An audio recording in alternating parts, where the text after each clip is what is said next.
আমার নবী বলেছে স্বামী স্ত্রী রোমান্টিক সময়টাতে যদি একটা ঘন্টা যদি কাটাইতে পারে রে, তাহলে 1 বছরের নফল ইবাদতের সওয়াব দিয়ে দিবে।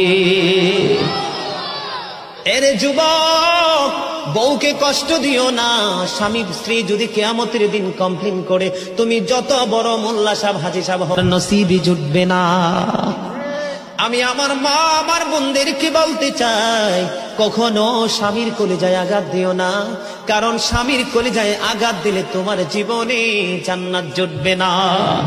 বন্ধুরে আমার, আমি আমার নবীর জীবন থেকে যদি আপনাদেরকে আরেকটা এক্সাম্পল দেই বন্ধু, এখন আমি আমাদের দেশে স্বামী স্ত্রীর মধ্যে গলদ আছে না নাই?